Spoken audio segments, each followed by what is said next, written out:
Hello, hello, hello. How's everybody today? Hi, Country Christian. Peach, I'm glad you're listening. Kinsuji, not today in the cray-cray. Welcome, welcome, welcome, welcome, welcome. Did I say it enough times? Because I feel like I've been repeating myself a lot here lately. Love each and every one of you, and thank you for joining me tonight. Well, evening, night, afternoon. We'll probably go for a minute. Golly bum, have y'all been watching what's going on in YouTube?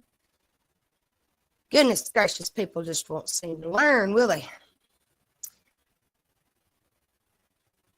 Yeah, I like that. Not sure who some people think they are. Besides nosy beaties. Well, sometimes it's a good thing to be nosy. But I got some information. I got something I want to share. People just don't know what they think they know. Sound is good. Good. Because I'm getting a little bit of feedback, but it's not bothersome. My headphones still ain't working just yet, but I'm working on that. Got somebody coming to look at it, and I got a phone call to make if that don't work either. Hi, flies on the coleslaw, mate. Sweetheart, there's just something about your coleslaw that it just don't come out right. Flies on the coleslaw. Yes, everybody doing okay? You're not watching? No, they're not watching. You not watching? Why ain't you watching? You just listening, ain't you? Well, I got up this morning and I had some notifications that, hey, you need to go watch this. Hey, take a look at what this one's doing. Oh my God, can you believe what they did? Why? What's sour? Ain't nothing sour about you. You just sweet as honey. I tell you what, all these people that find themselves right smack dab in the middle of stuff that they just ain't got no business being in the middle of.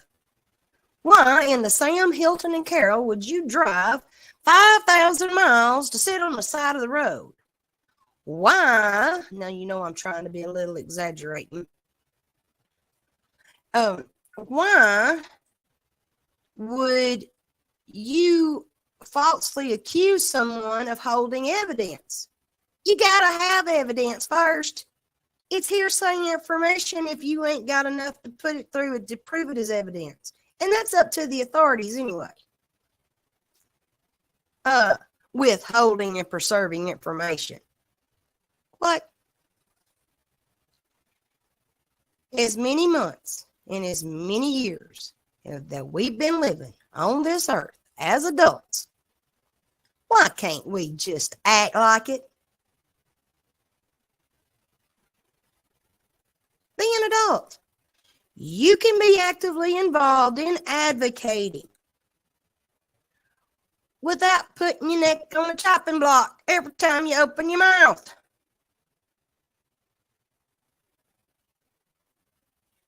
So, I was watching these videos, and I'm thinking, I gotta find a way for Genevieve to get people to think.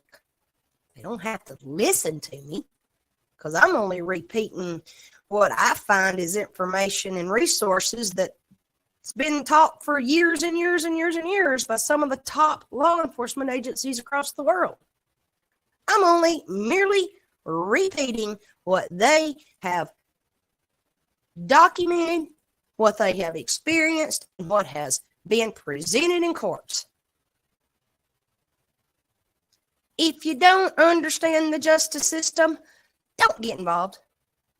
If you don't want to understand the justice system, be careful who you talk to.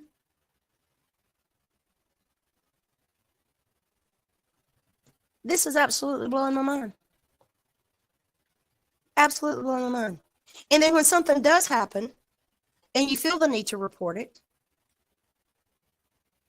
it just gets so twisted that it just causes a layer on layer upon layer of mass confusion, animosity, There's no reason for animosity. I got sat down this morning and I took some notes on some things I wanted to cover today. But people just need to stop making false accusations and claims of another individual's credibility in their work. What they have is not yours. And what you have is not theirs. If you get lucky enough to pull and acquire the same information and you secure that information and you turn it over to the proper authorities, guess what they're going to do with that? Just close your eyes and imagine a work table. And you got 6 people sitting around this table, and you've got a mound of paperwork right in the center. And it's kind of like playing cards. They reach up, they grab a tidbit of information, they look at it. It's kind of like playing Old Maid. Anybody ever play Old Maid? Or Go Fish? Same concept. That's about as elementary as I can put it. Same concept. They pull the information, and if it matches another source of information, they put it in a pile. So if, I'm just going to use y'all hypothetically, if Genevieve submitted that the fish was yellow, and Maya submitted a piece of information that the fish was orange, and then you got Flies over here, and she submits a piece of information that says the fish was purple. Well, we've already established there's a fish. Somewhere there's a damn fish. And we got 2 people with similar descriptions of color. And you got one over here that's an off-wall piece of information that is a purple fish instead of a yellow or a gold-colored fish. Well, when these detectives and these investigators start sorting out through all this information, I promise you, if your information that you submit is validated and confirmed, it will be considered. Stop falsely accusing people of withholding information. You don't know what they have, and they don't know what you have, unless you put it out there for the public to know what everybody has. Stop that mess. All you're doing is muddying the waters even more. You're hindering time, you're hindering effort, and you're hindering the possibility of prosecution when crimes have actually been committed.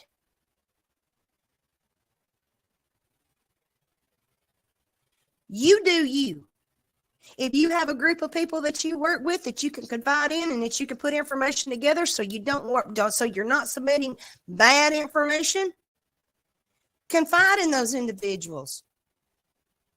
But don't go accusing somebody else of having something just because you don't have it.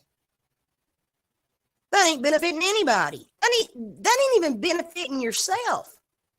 That's letting selfish intent get in the way of solving things. Sometimes.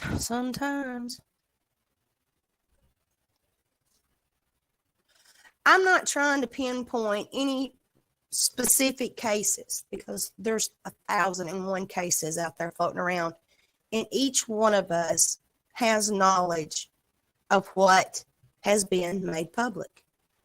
If you follow true crime, you're going to be subjected to certain tidbits of information. If you're following individuals that are openly and publicly confessing and actively showing possible criminal involvement, it doesn't necessarily have to be criminal, but I'm going to get into that in just a minute. Collect the information. It don't matter if it's been turned in 1,000 times over. If that's what you feel confident in submitting, and you collect and you follow, you can go online. I'm going to show you how to do this. You can go online and you can download a PDF copy of how to submit information to the proper authorities in providing a tip, a concern, or anything on the level of an investigation. No matter what it is. If you collect enough information, you secure that information, and you make that information validatable, they're going to accept it. Now, what they do with it falls back on due process. But you've done your part. You've done your due diligence.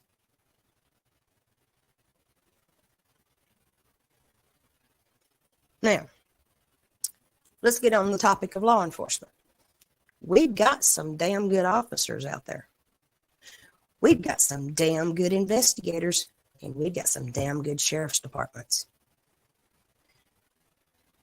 But you can't work and focus on one or two situations in an area where it is public knowledge of indiscrepancies, incompetencies, and possibilities of corruption to hinder your efforts and your interest on another case somewhere else.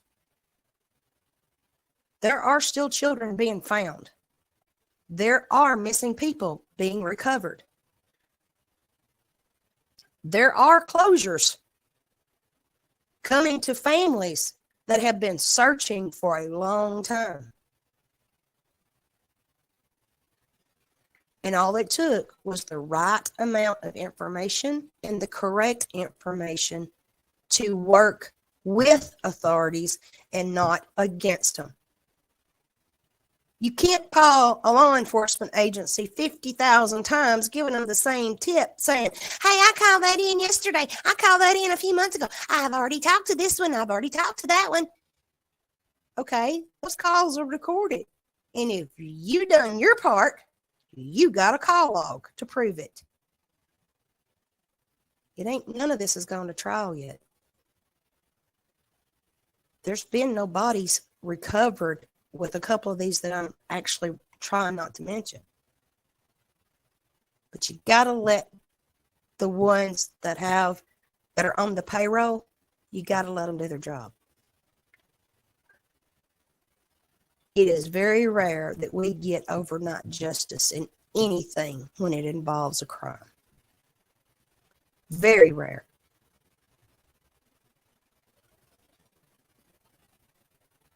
Every phone call, if they don't record it, somewhere, somehow, it's been documented.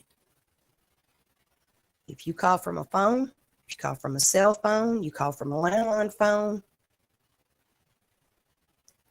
you can go in there and find out when, who, and how you done it, and when it, all of that. And these people that are cyberbullying, and these people that are changing their profiles, and these people that are doxing people, you ain't above the law. And you never will be.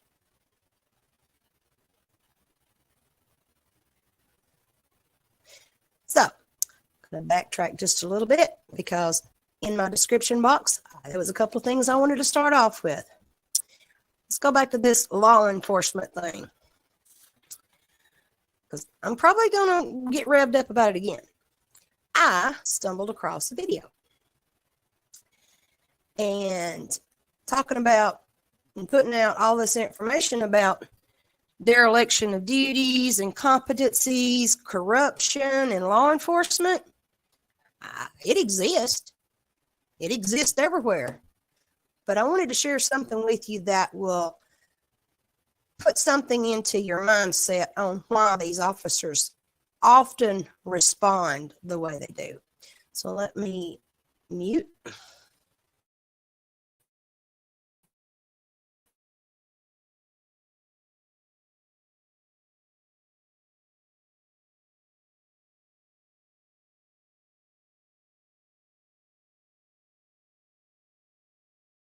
We will introduce qualified immunity.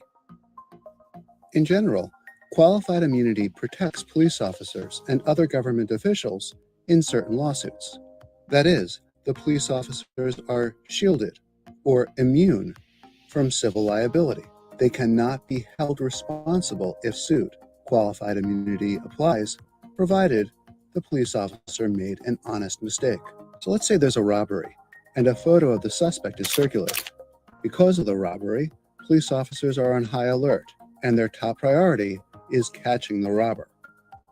Officer Dudley is eager to catch the suspect, and while driving, he sees Pete reading a book by a bus stop. Thinking that the man is the bank robber, Officer Dudley arrests him. Taken into custody, Pete is held for the robbery, but it soon becomes pretty clear that the police have the wrong guy, and naturally, Pete is furious over his arrest.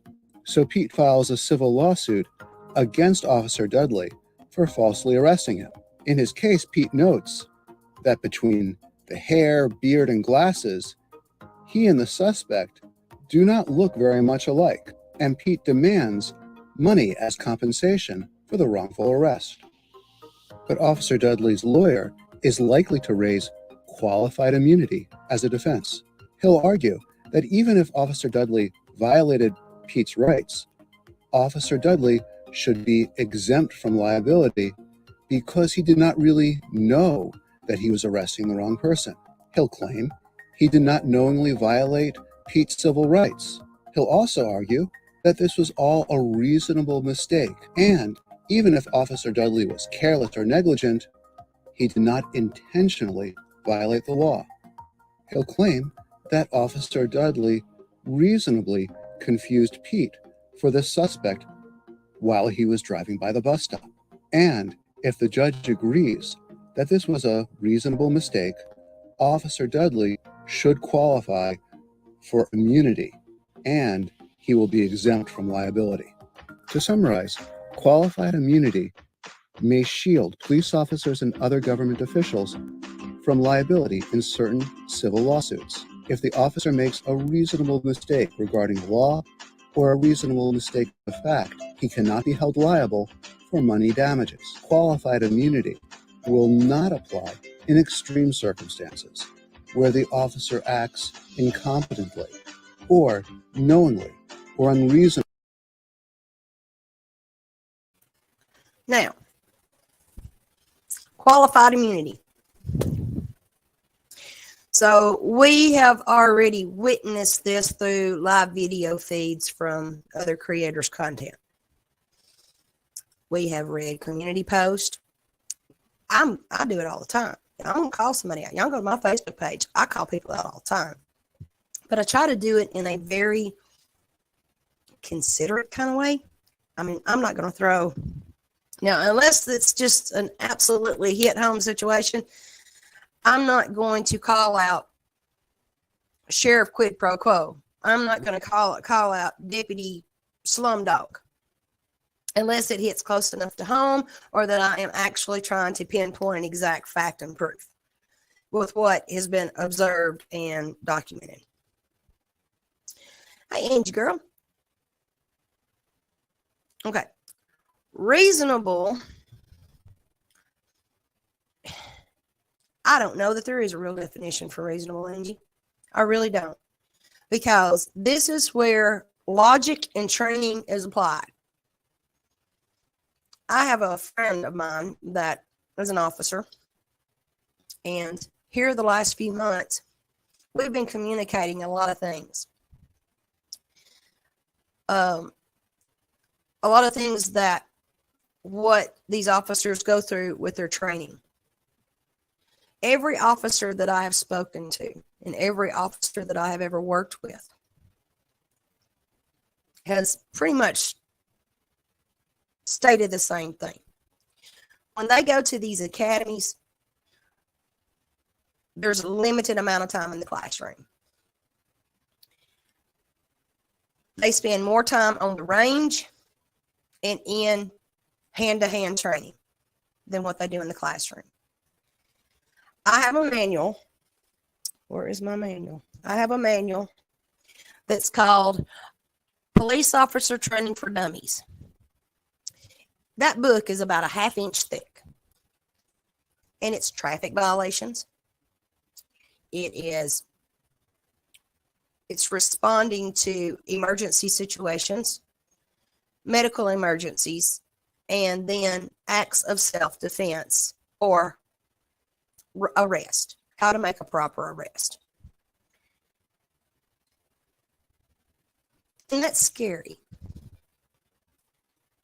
because when I went to work in law enforcement and corrections, I was proud of the training that I got. I felt very accomplished with the training that I got.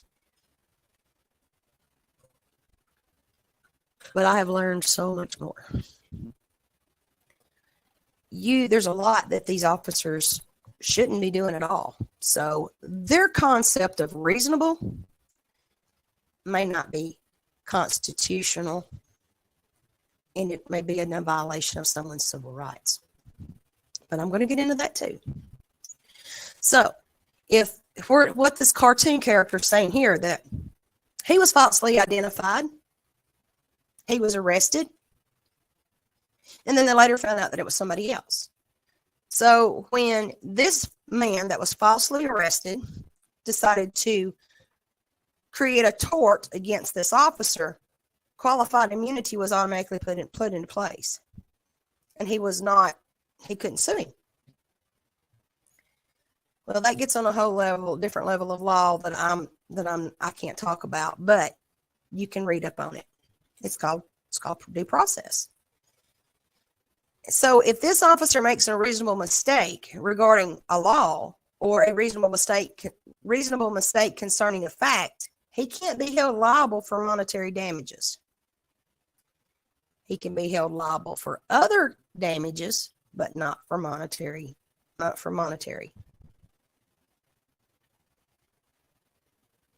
So qualified immunity will not apply only in extreme cases where an officer is incompetent or acts knowingly or unreasonably. Now, this is why our constitutional rights have been written the way that they have. This is why our state codes have been written the way that they have. And this is why we have the UDHR. I'll get into that in a minute. So let's go. Let me see if I can still share my screen. Let's finish this little clip out because it's like 50 seconds left. Reasonably violates a person's rights. It was less than 50 seconds. But if you want to know more, these videos that are from U.S. Law Essentials, they're very, very thorough.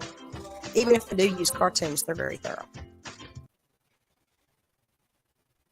Now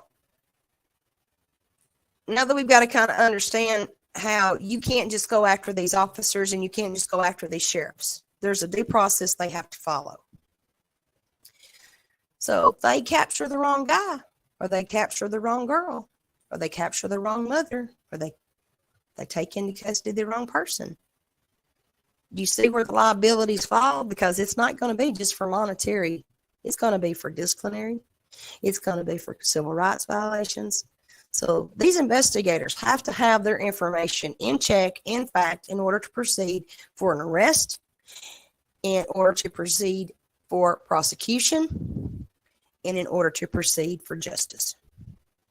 So regardless of all the corruption and all the inadequacies involved in a lot of these cases we're witnessing, YouTubers don't need to be getting involved unless you got enough information collected to submit it. Let them do their job.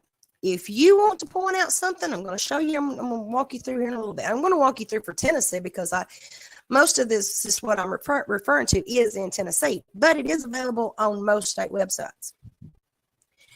So let's take a look at something that I posted on my community post a few days ago, and it's Brady and Giglio.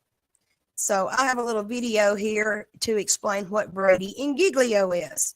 So when these officers do these things and someone is arrested and someone is facing trial, and these investigation procedures, once they're put into place and information is collected, information is verified and validated to be submitted as evidence in a courtroom, Brady and Giglio applies to law enforcement's involvement in that. So now we're bouncing from qualified immunities over to Brady and Giglio.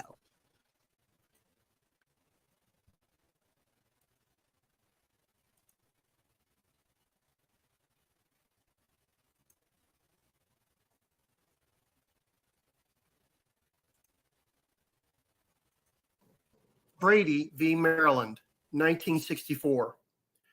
John Brady and Charles Boblet were both found guilty of robbery and first-degree murder in a state circuit court in Maryland. After their convictions, both men were sentenced to death. Brady contended that he had participated in the robbery, but not in the murder. After the trial, Brady found out that Boblet had confessed to the murder, but the prosecution suppressed the evidence for Brady's trial. Brady appealed that the suppression of Boblet's confession denied him due process under the 14th Amendment. The case went all the way to the U.S. Supreme Court. In a 7-2 decision, the Supreme Court ruled that the suppression of the confession of Boblet during the trial of Brady was a violation of the Due Process Clause of the 14th Amendment. The ruling by the court is now known as the Brady Rule. If the prosecution does not disclose exculpatory evidence during trial that will cause prejudice with the jury, then the evidence will be suppressed. The defendant must show that there would be a different outcome in the trial had the evidence been disclosed by the prosecutor. This is Wix.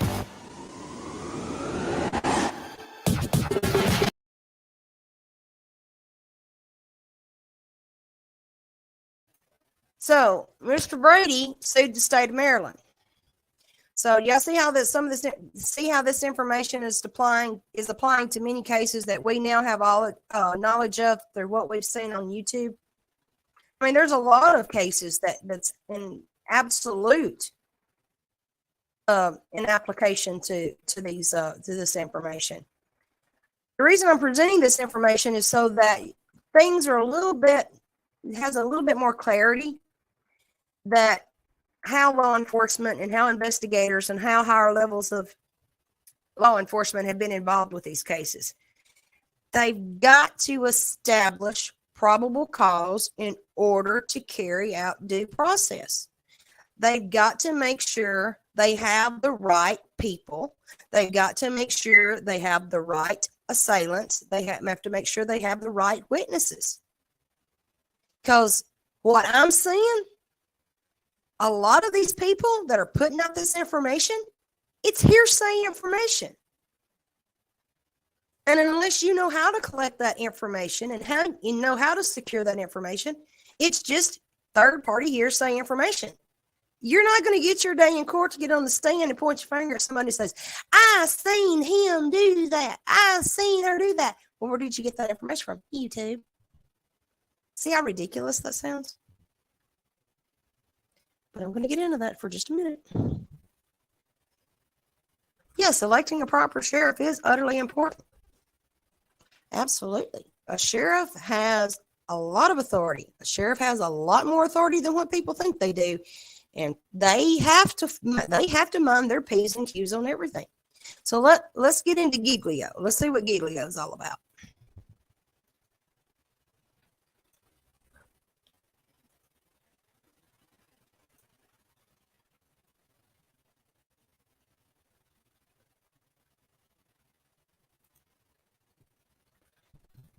When a trial comes down to one person's testimony against another, a jury will often have to decide whom to believe. And if a prosecution witness has made a deal to testify in exchange for leniency or immunity from prosecution, that deal may affect the witness's credibility. So, does a defendant have the right to know about deals made to prosecution witnesses? The United States Supreme Court considered that question in Giglio versus United States. Officials at manufacturer's Hanover Trust Company discovered that Robert Taliento, one of its tellers, had cashed several forged money orders. Taliento confessed to federal agents that he'd given a customer's signature card to John Giglio. Giglio used the signature card to forge $2,300 in money orders, which Taliento then processed in the normal course of business. After hearing Taliento's testimony, a federal grand jury indicted Giglio. Taliento was named as a co-conspirator, but wasn't indicted or charged. Taliento's testimony was the only evidence linking Giglio with the crime. At Giglio's trial, Taliento testified that the government hadn't offered him any leniency or immunity from prosecution. Assistant U.S. Attorney Golden repeated in his summation that Taliento hadn't received any promises of leniency. Giglio was convicted. Giglio then moved for a new trial based on the affidavit of Assistant U.S. Attorney De Paula, who'd presented the case before the grand jury. De Paula claimed to have promised Taliento that Taliento wouldn't be prosecuted if he testified before the grand jury and at Giglio's trial. The district court didn't try to resolve the conflict between the two government attorneys. The court decided that even if such a promise had been made and disclosed to the jury, it wouldn't have affected the verdict.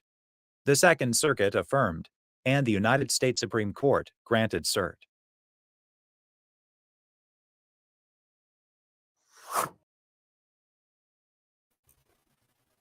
So now you see how important it is to collect information properly, because if you don't do it right, you could find out the hard way that you can get in trouble yourself.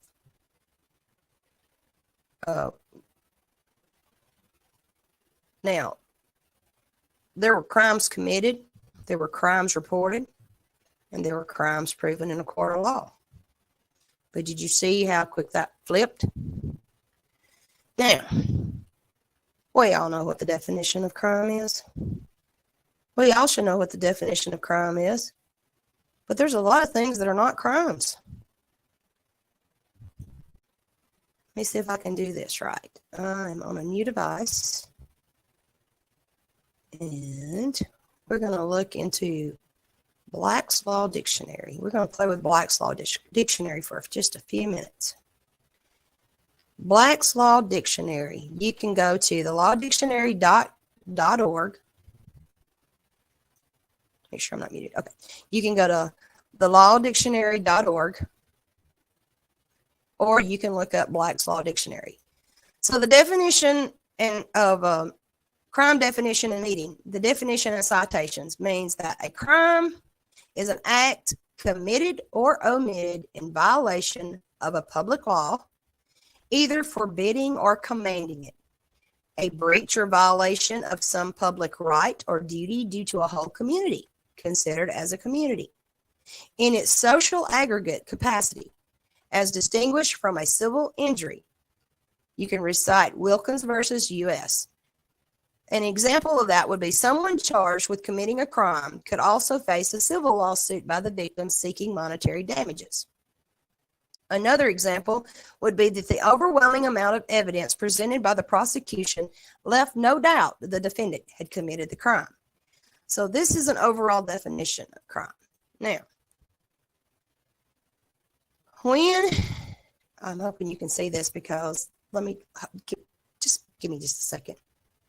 Give me just a second, because I want to see what I'm presenting myself so I can watch chat.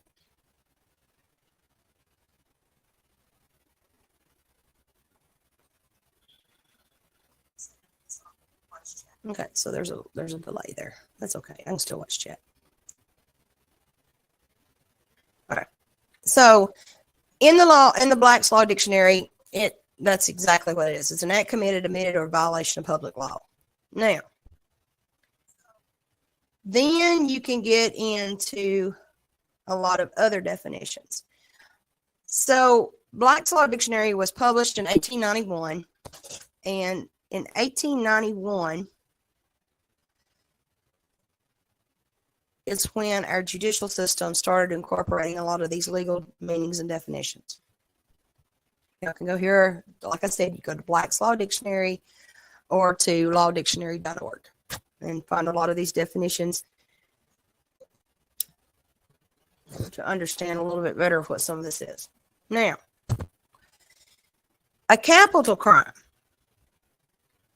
When a capital crime is committed, a capital crime is a criminal charge punishable by death. Well, that could be a lot of things. Let's go up here and look it up. What is a capital crime?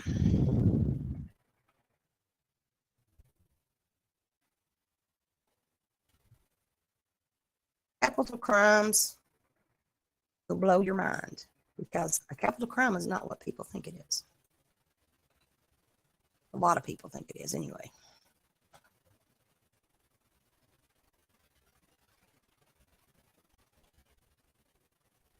You can go and research this on your, to yourself.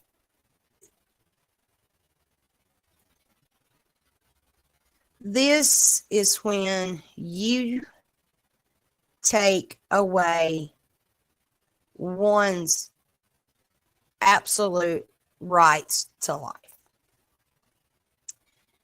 Capital crime, one for the punishment of which death is inflicted, which punishment is called capital punishment. The subject of capital punishment has occupied the attention of enlightened men for a long time. This can go on to be a murder, the classifications of murder, rape, crimes against children. These are capital crimes.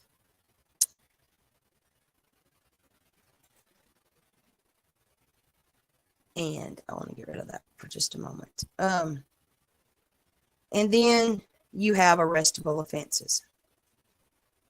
There are so many arrestable offenses. Each state has its own code annotated. Just simply, let me see if I can do this. I don't know why y'all can't see my screen. Oh, you can't see my screen because I'm not sharing it. Ha, sorry about that. But you can go in and you can just quickly do whatever your state is. Mine is Tennessee, so I'll just simply type in Tennessee Code Annotated Capital Crimes. It's going to give you everything under that section, what is deemed as a capital crime. If you don't know if it's a crime or not, just put in the action of what type of crime you think was committed, and it's going to give you a Tennessee code on it. You scroll down a little bit more, it's going to tell you if it's a misdemeanor, a felony, henceforth, and so on. So that'll kind of give you an overall idea of that. But a lot of the stuff that we're seeing on YouTube is tort. Not criminal, but tort.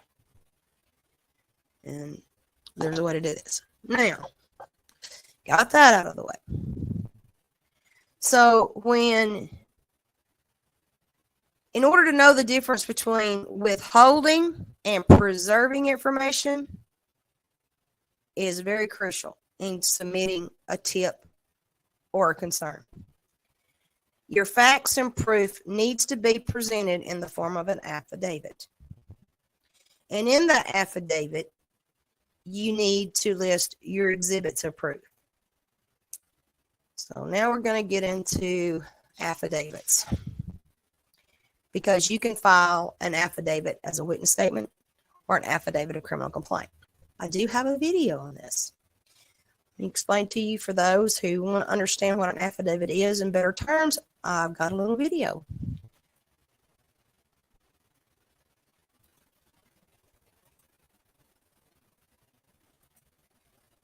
And by the way, this came from LegalZoom. And we play.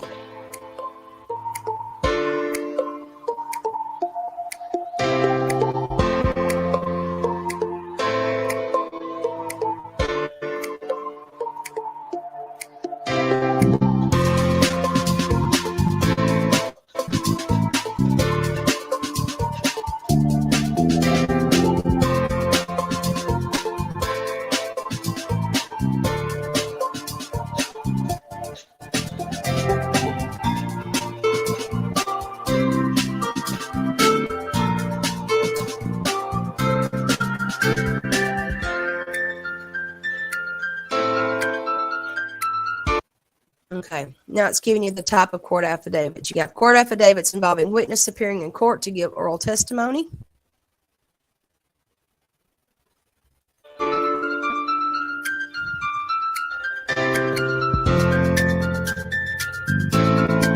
Self-proving will affidavit, when the signature of a person making a will is notarized.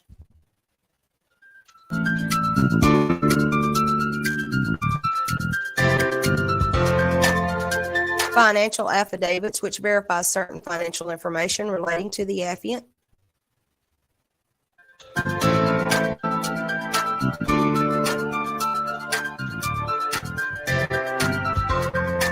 But the majority of affidavits use forms created by the courts, lawyers, and financial institutions.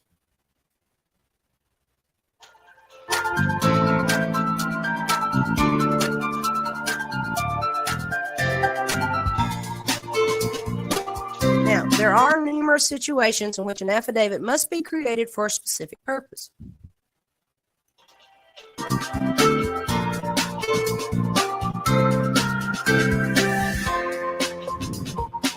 Now, the type of affidavit that I'm talking about is a criminal complaint.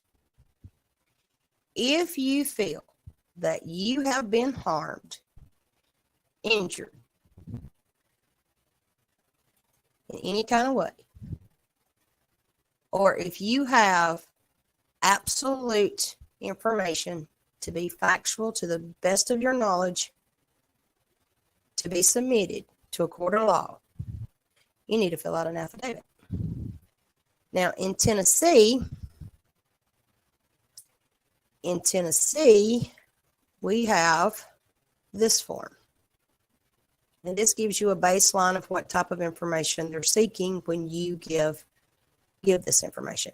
Now, keep in mind that when you submit an affidavit, that affidavit is a written document that states an individual's testimony as if you were standing before a court under an oath.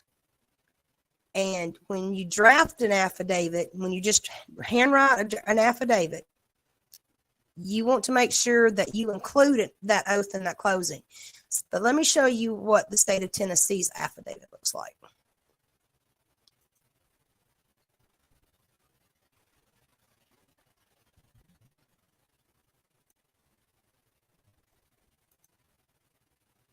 Okay, this is what an affidavit for Tennessee looks like. Now, this is for general sessions. Can y'all see that?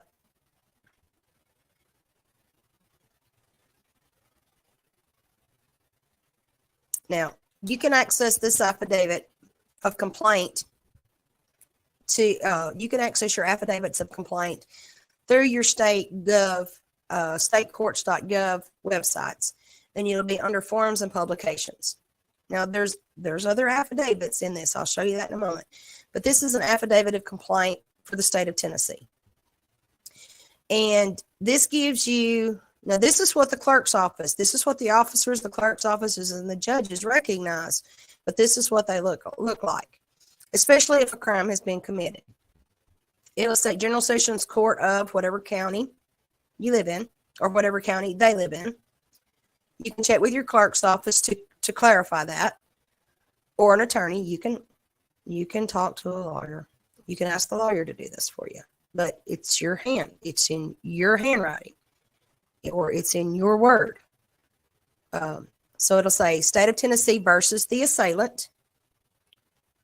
The clerk's office will give it a state control number and a county case number. If you have an attorney, put your attorney's name there. Fill this out completely. Address, phone number, all of that. All of this is the defendant. So not you, I'm sorry, not you, not the attorney for the defendant, you. So all this information except for this little part right here, I wish I could do that. Hold on, let me see if I can do this. Aha. All of this information right here, especially this, the part on the right, is very important. Now, when you get down here, get off there. You got the affidavit complaint. I, the affiant, me and you, name below, after being sworn, state under oath that on or about, you'll put the date here. Excuse my calligraphy with a cursor, sorry. And whatever county this is, whatever county in Tennessee, that, now this is going to be the name of the person. This is going to be the one that committed the crime. This is going to be the criminal. Let's just do it this way. This is going to be the criminal.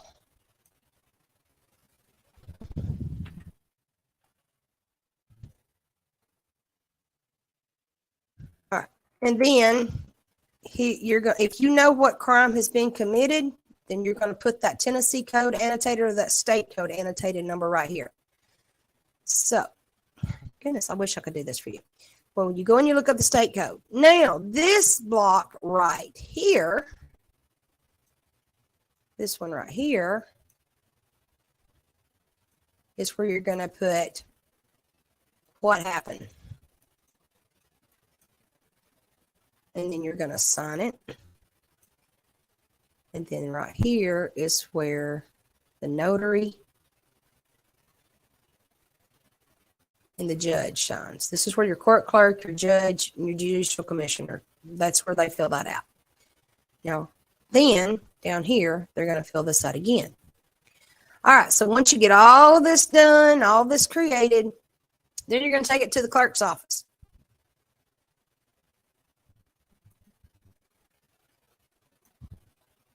Then you're going to go to the clerk's office. And then you're going to take all this to the clerk's office, and then they're going to make sure that everything checks out and everything's out.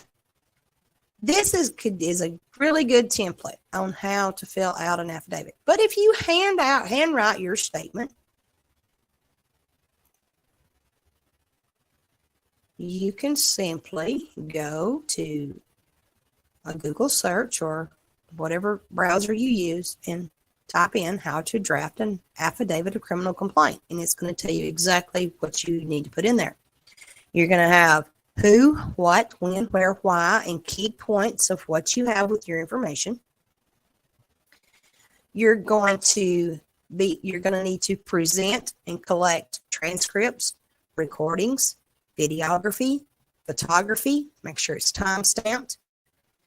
You're going to submit any public testimonies, recorded phone calls. Now, each state is different.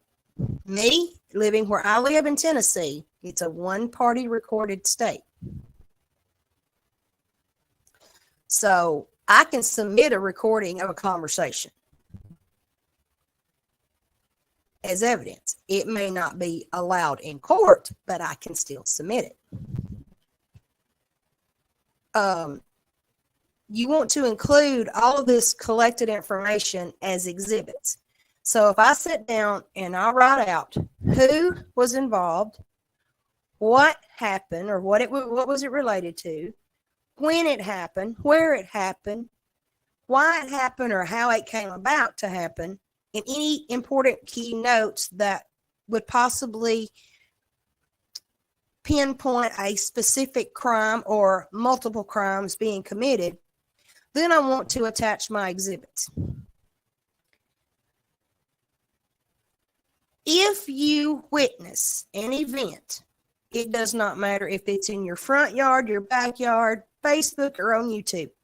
If you feel like what you are viewing or what you are witnessing, it has caused a great concern for one's general welfare and safety, or if there is a concern for what you have witnessed to be presented to present an individual to be in imminent harm or danger or threat, don't waste no time drafting no dang affidavit. You get on the phone and you contact your law enforcement, or you contact law enforcement in that area that you're witnessing this at.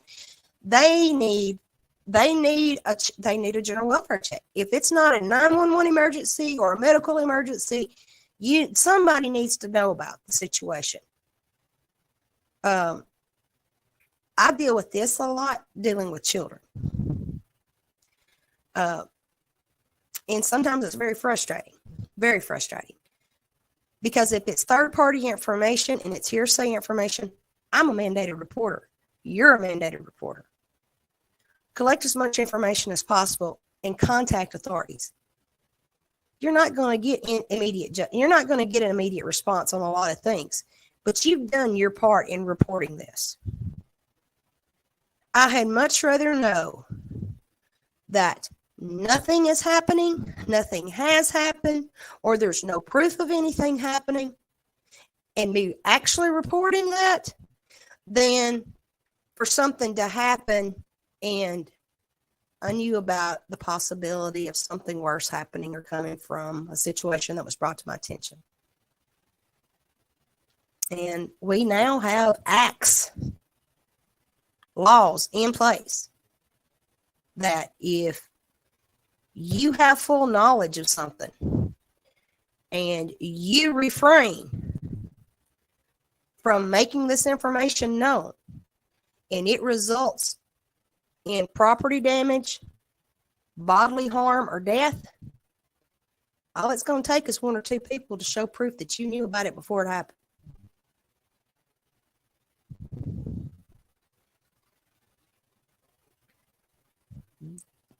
That's why it's important to have your facts straight, or at least have enough of proof to establish a sincere concern.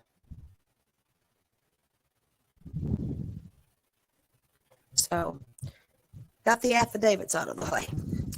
So let's go back to a little bit. I want to do a show about our Universal Declaration of Human Rights. You do have rights. And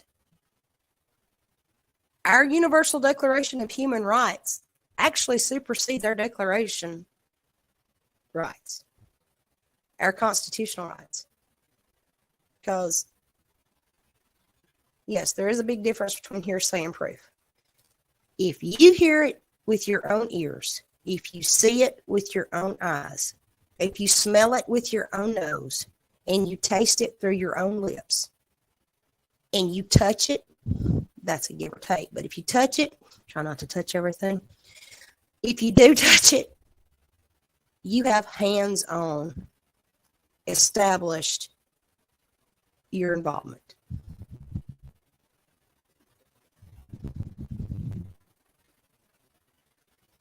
But these investigators, they have the training. These investigators have the skills, and these investigators have a judicial advisory committee through the district attorney's offices and the attorney general's offices that helps keep what they're doing in check so that they can proceed in making arrest when arrests are deemed necessary, and in executing search warrants, and I need to be careful with that word, but that's exactly what it's called. It's called execution of a warrant, execution of a process. They have to make sure that they have their ducks in a row too. So if you got a jar full of jelly beans and you got an assorted variety in there, they got to sort out those colors with that information before they can act on it. And it's frustrating. And in the process, more and more and more information comes out. But some of this mess I'm seeing is absolutely irrelevant to anything pertaining to that crime that's been committed. I don't care. And there ain't no investigator gonna care if somebody's married or not. They ain't gonna care if they've been married 40 times or not. They ain't going to care what color their skin is. They're not going to care what their religious affiliations are. You're going down a rabbit hole. If you got a missing kid, focus on the missing kid. If you got a murdered body, focus on the murdered body. Who are they around? Who were they last seen with? How did they get from point A to point B? This is what these investigators are focused on.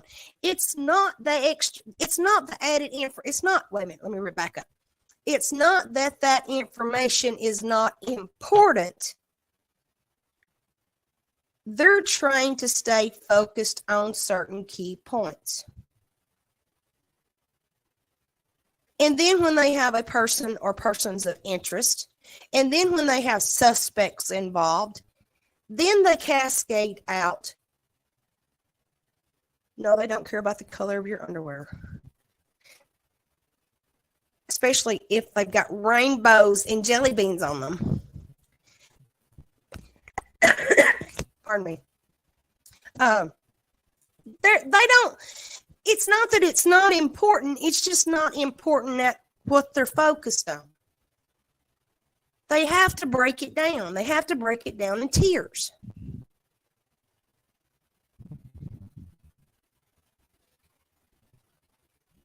You know, there's missing kids cases where these kids have been missing for years. I just seen the other day where someone had posted where a 50-year-old woman was finally found. She went missing when she was a child and she was finally found. And then I also seen some critical responses that were just very asinine with some of the responses that this one particular creator is not the only one that posted on this. I seen this from some of the mainstream stuff. Some of these comments these people were making were absolutely asinine.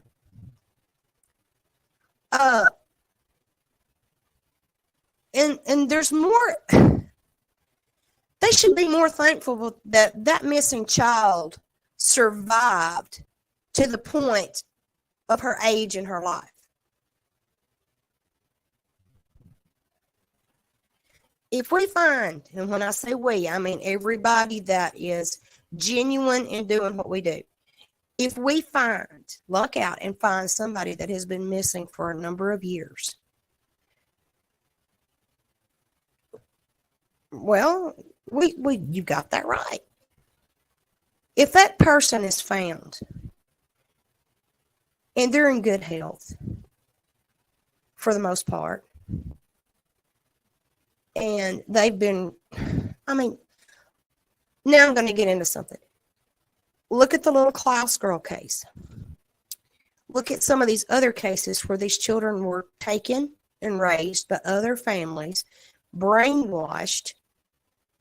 Some of them were given very good lives. Some of them were given better lives than what their birth parents could give them. And then later found out, because of medical reasons and circumstances, that the people that had raised them weren't even their parents. So they wanted to know who their real parents were, and they sought to find them. And then you got the worst case scenarios where children were kidnapped, raised by horrible people.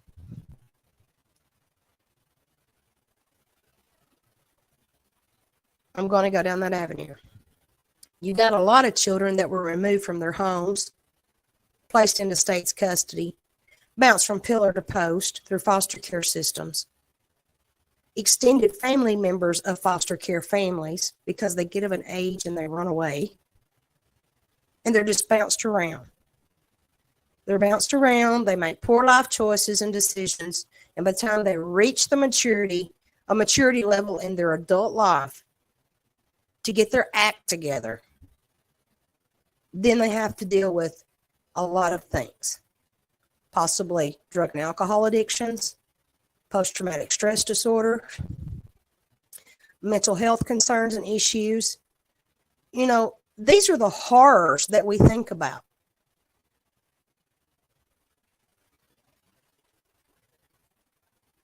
It's an overwhelming situation, and it's an overwhelming fact right there in your face. When you get involved in true crime on this level, especially involving children, you've got to have a strong backbone, a strong stomach, and a strong mind. I can't swoop every needy child up and raise them as my own. My arms aren't long enough and my pocketbooks aren't that deep.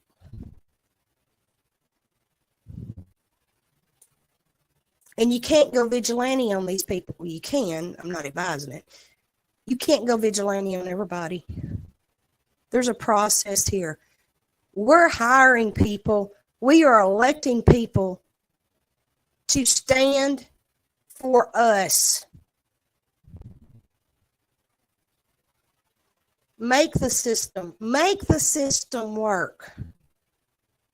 Stop being submissive to dictatorships that we have a right in defending others. We have a right to defend their rights. We have a right to defend their welfare. We have a right to be concerned for their general safety. I don't care if you're a mass murderer. I don't care if you're a serial killer. I really don't care if you're a rapist or a child molester. You're going to be held accountable for what you've done, one way or another. But it's not my place to incite that type of violence on anyone. Let's make the system work for us. Make the system work for our victims.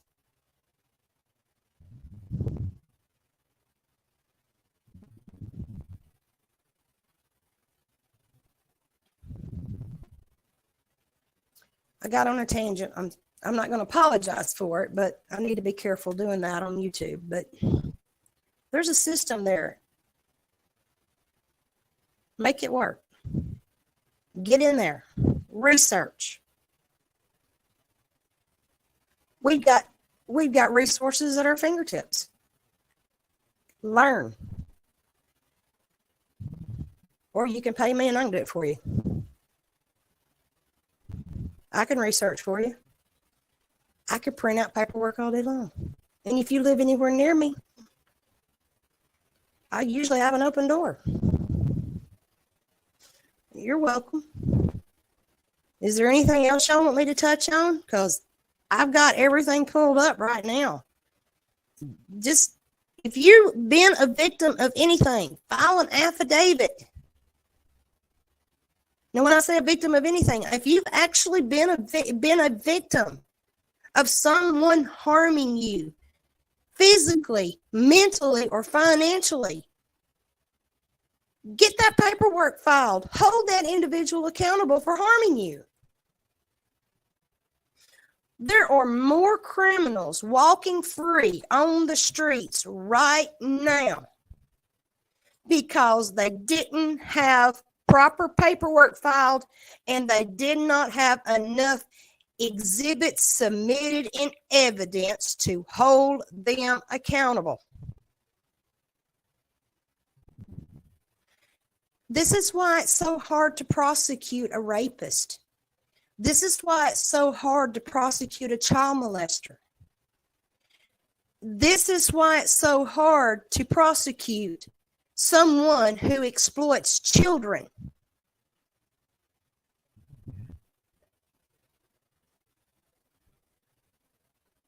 Information is submitted in a misleading or third party. Information is easily discredited. But if you've got it in your hands and your resources are documented, and that is your word, tried and true, as if you were standing before God Almighty and ever judge around, and that is what you testify to be truth and fact, I promise you, you will be heard, even if it's from somebody reading your words.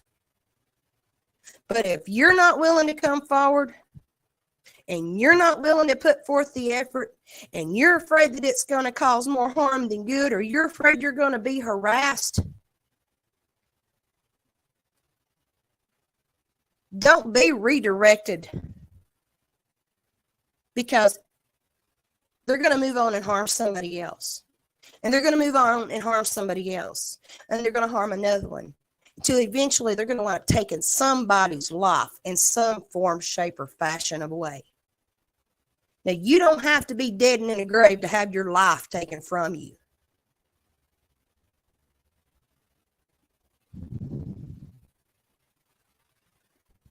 You can be stripped of all integrity. You can be stripped of all confidence from some. What happened to my screen? Okay, well, that was weird. Document it and don't let anyone change your mind.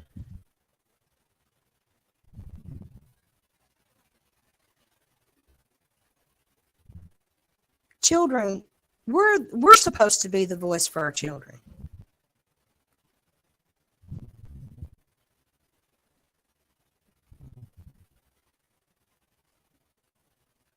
there's organization after organization. There's support groups after support groups.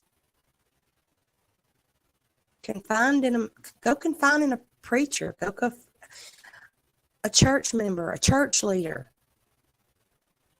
You know, our own police officers and our own deputies, they're in our communities and our neighborhoods. They're obligated to report crimes against another.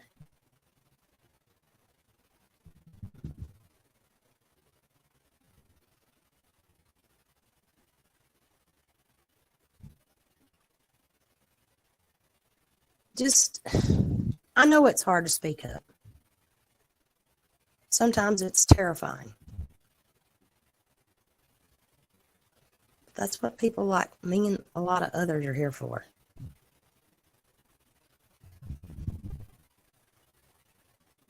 I showed you where to go to get a template to write it out. If you live anywhere near me, I'll drive you to the clerk's office. I'll drive you to the DA's office. I have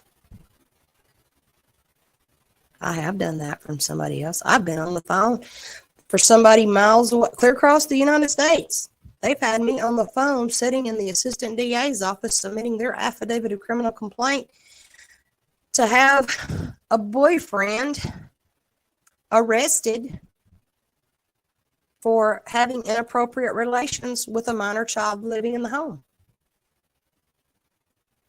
Yes, it's terrifying.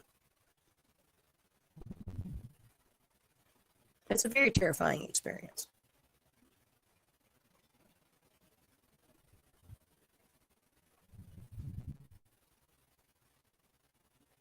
I've received phone calls in the middle of the night where they are reliving memories of their abuse.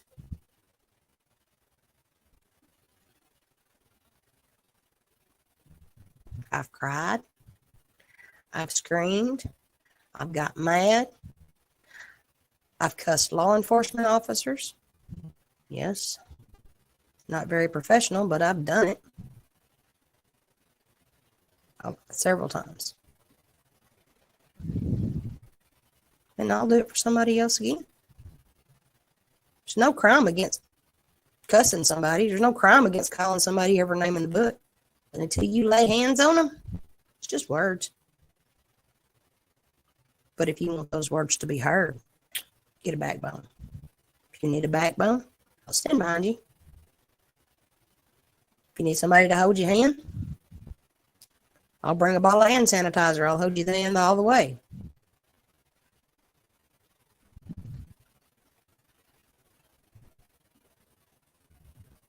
If you don't feel like you can trust your local law enforcement with information that you want to come forward with, I'll get on the phone with you.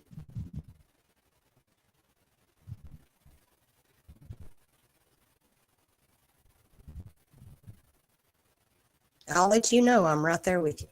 May not be able to say much, but I'll let you know I'm right there with you.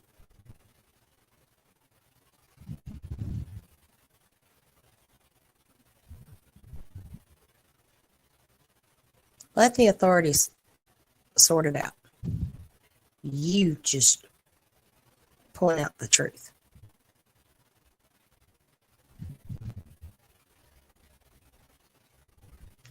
Does anybody have any questions? Would anybody like to come up on panel? I can drop a link.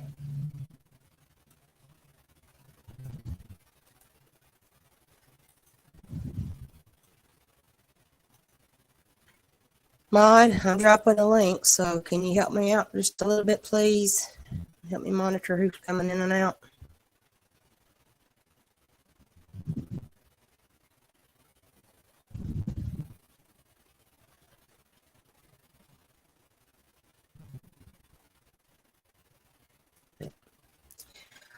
Okay, now's your golden opportunity. I have 8 people watching. Does anybody have any questions or want me to elaborate on anything that I can help you research or resource? Because I'm right here for the moment.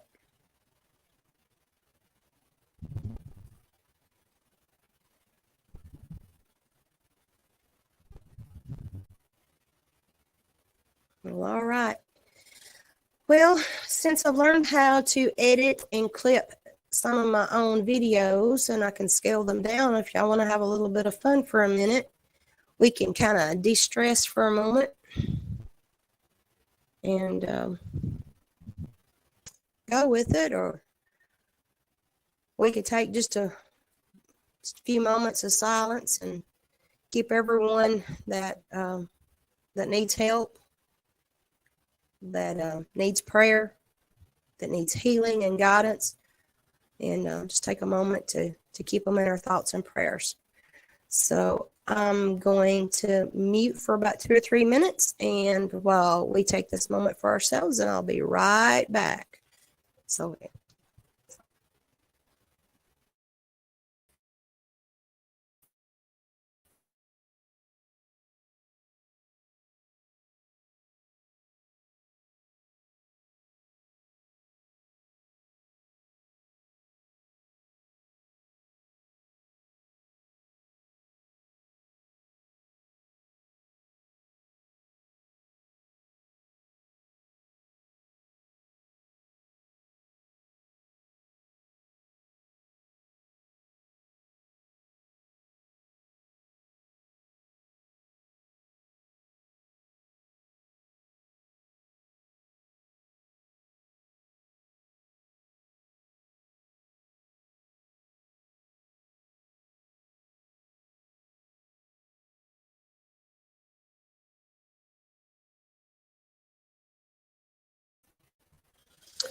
well, all right.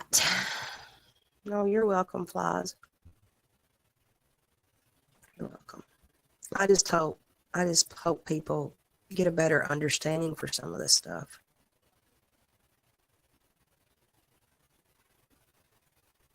I think a lot of us are responding out of desperation. And there's a right. I mean, we should be responding out of desperation. It's a very humbling field when you get involved in these kind of cases. Children missing, children being abused, parents missing, parents being abused, people being financially targeted.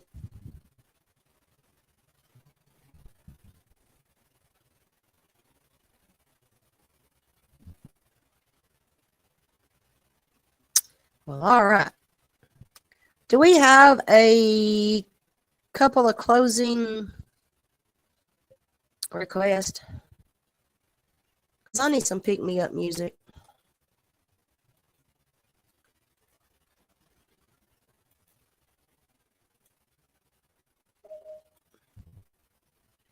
Well, something just beeped at me.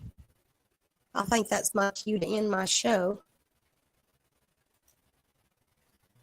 Well, all right. I think since we're coming into the Christmas season, y'all want a little peaceful music.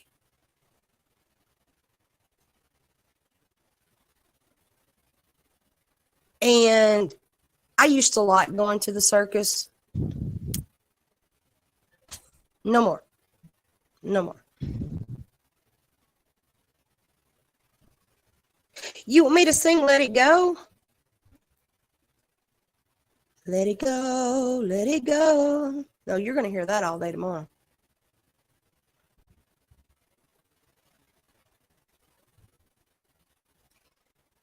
Do you want to hide a body? Come on, let's go and play. Got a secret, can you keep it? Guess this one you'll save. Better lock it in your pocket, taking this one to the grave.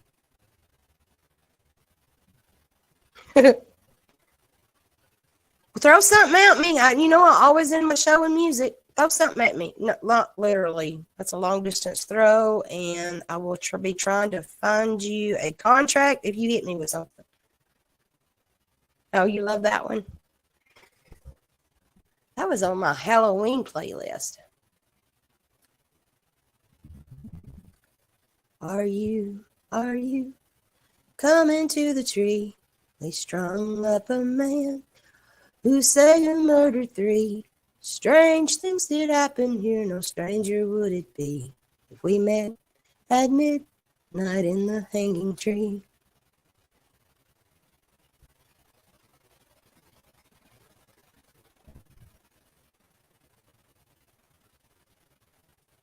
Exactly right. We don't know what battles people are facing.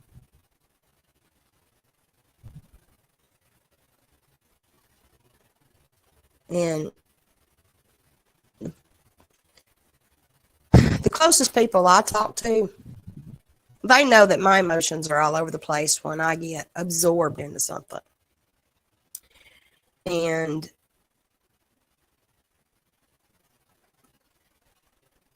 I'm all over the place. If I'm really and truly intrigued with trying to connect pieces of a puzzle together, I love my closest peeps. I just got to tell them that much. Because if they can tolerate me, y'all in for the haul. I'm telling you. Just get ready for it. You just in for the haul. All right. We're killing time here, and y'all ain't giving me nothing to go on. So let me see what we got here.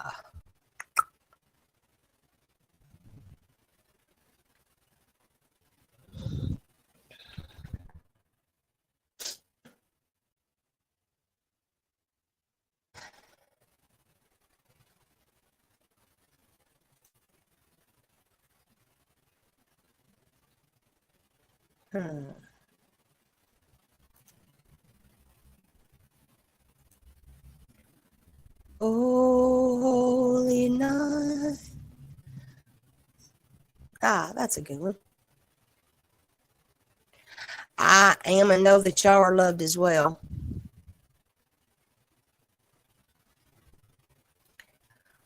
Oh, holy night, the stars are brightly shining. It is the night of our dear Savior's birth. Long lay the world in sin and error pining till he appeared and the soul felt its worth. The thrill of hope, the weary world rejoices, for yonder breaks a new and glorious morn. Fall on your knees. Oh, hear the angels' voices. Oh, night divine, oh, night when Christ was born. Ooh, so I can get this one.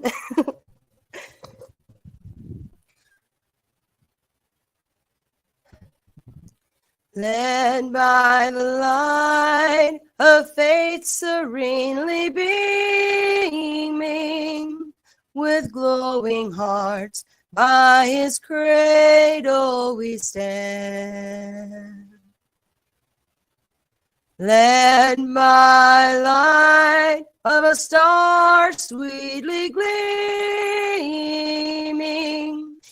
here came the wise men from foreign lands. A thrill of hope, the weary world rejoices, for yonder breaks a new and glorious morn. Fall on your knees. Oh, hear the angels' voices. Oh, night divine, oh, night. Oh, night divine. That's all I can do with that one without crying. That one's hard to do anyway. Y'all have a wonderful night. I'm going to trim that out. So if you better want it, you better grab it. All right. Love to each and every one of you. Hope you learned something tonight. Hope it gave you enough resources for you to learn more. We'll see you soon. Y'all know how to reach me.